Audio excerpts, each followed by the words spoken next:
Lo que está mal en el mundo. Gilbert K. Chesterton. Conclusión. Puede decirse que aquí acaba mi libro, justo donde debería empezar. He dicho que los puntos fuertes de la propiedad inglesa moderna deben irse rompiendo rápida o lentamente si es que la idea de propiedad debe seguir existiendo entre los ingleses. Esto puede hacerse de dos maneras. Una administración fría llevada a cabo por funcionarios independientes, lo que se llama colectivismo, o una distribución personal que tenga como resultado lo que se llama propiedad del campesinado. Creo que la última solución es la mejor y la más humana, porque hace de cada hombre un pequeño Dios, como alguien dijo que alguien había dicho del Papa. Un hombre en su propio terreno saborea la eternidad, o en otras palabras, trabaja en el 10 minutos más de lo estrictamente necesario. Pero creo que estoy justificando al cerrar la puerta a esta visión de la cuestión en lugar de abrirla. Pues este libro no pretende apoyar la teoría de la propiedad del campesinado, sino estar en contra de los sabios modernos que transforman la reforma en rutina.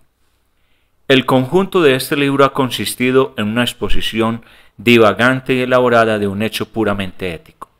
Y si por azar ocurre que haya todavía quien no acaba de entender la cuestión, terminaré con una sencilla parábola que además viene al caso por ser un hecho. Hace un tiempo algunos médicos y otras personas a las que la ley moderna autorizó a dictar normas a sus conciudadanos menos elegantes emitieron una orden que decía que había que cortar el pelo muy corto a las niñas pequeñas. Me refiero naturalmente a aquellas niñas pequeñas cuyos padres fueran pobres. Muchas costumbres antihigiénicas son habituales entre las niñas ricas, pero pasará mucho tiempo antes de que los médicos se metan con ellas. Ahora bien, la cuestión que provocó esta interferencia concreta fue que los pobres se encuentran tan presionados desde arriba en submundos de miseria tan apestosos y sofocantes que no se les debe permitir tener pelo, pues en su caso eso significa tener piojos. En consecuencia, los médicos sugieren suprimir el pelo. No parece habérseles ocurrido suprimir los piojos. Y sin embargo, eso se podría hacer. Como suele ocurrir en muchas conversaciones modernas e innombrable, es la base de toda la discusión.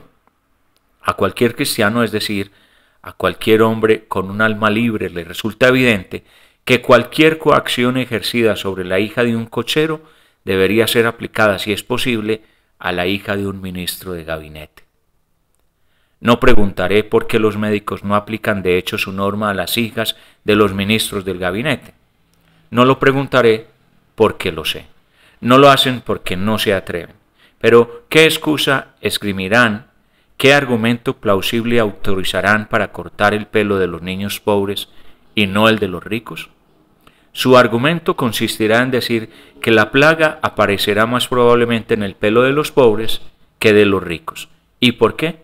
Porque los niños pobres se ven obligados, contra todos los instintos de las sumamente domésticas clases trabajadoras, a apiñarse en habitaciones pequeñas según un sistema de instrucción pública sumamente ineficaz, y porque en 1 de cada 40 niños puede encontrarse el mal.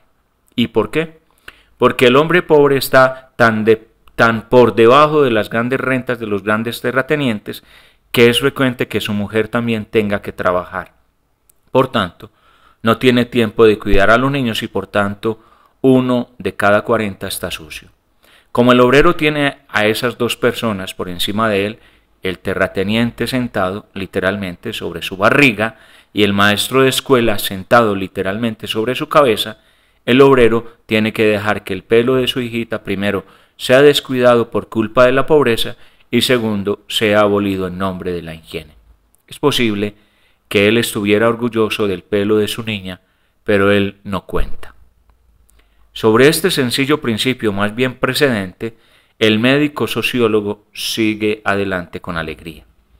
Cuando una tiranía libertina pisotea a los hombres en el polvo hasta que se les ensucia el pelo, el camino de la ciencia queda expedito. Sería largo y laborioso cortar las cabezas de los tiranos. Es más fácil cortar el pelo de los esclavos.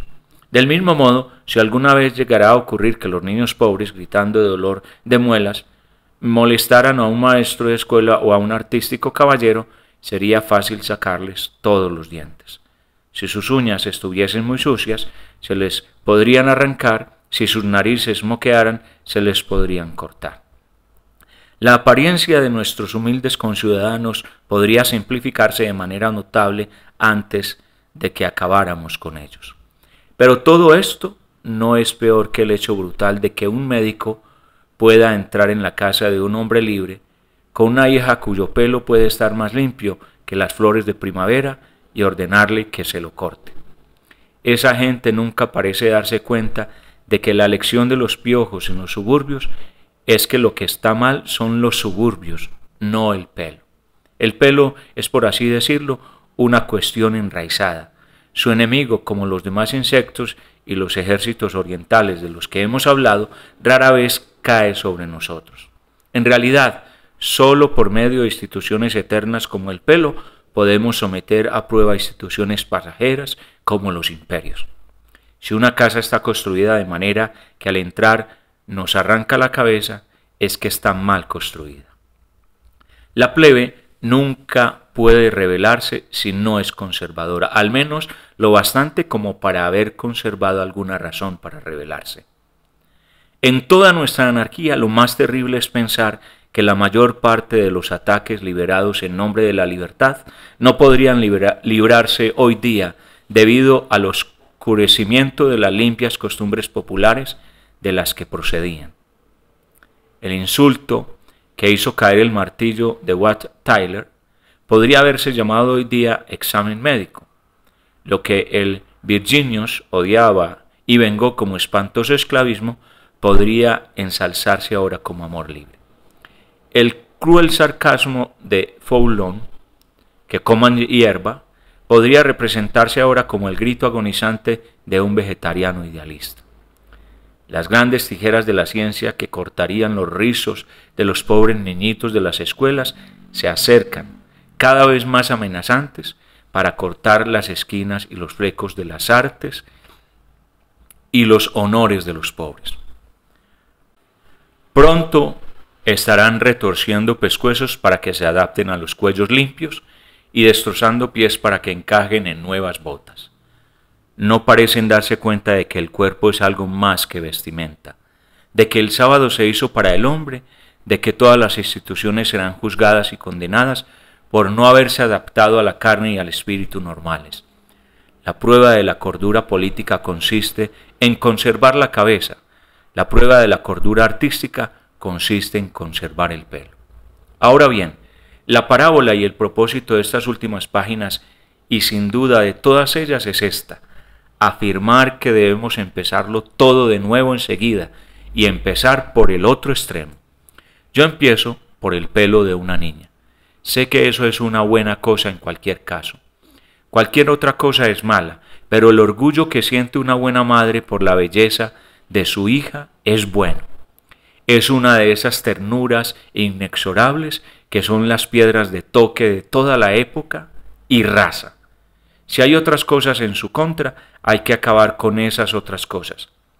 Si los terratenientes, las leyes y las ciencias están en contra, habrá que acabar con los terratenientes, las leyes y las ciencias.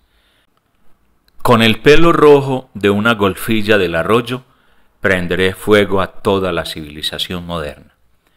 Porque una niña debe tener el pelo largo, debe tener el pelo limpio.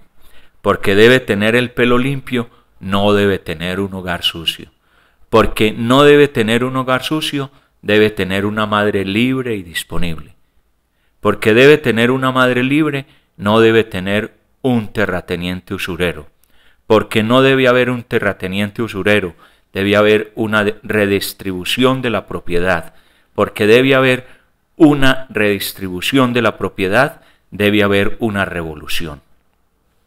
La pequeña golfilla del pelo rojo dorado a la que acabo de ver pasar junto a mi casa no debe ser afeitada, ni lisiada, ni alterada. Su pelo no debe ser cortado como el de un convicto. Todos los reinos de la tierra deben ser destrozados y mutilados para servirla a ella. Ella es la imagen humana y sagrada. A su alrededor, la trama social debe oscilar, romperse y caer. Los pilares de la sociedad vacilarán y los tejados más antiguos se desplomarán, pero no habrá de dañarse ni un pelo de su cabeza.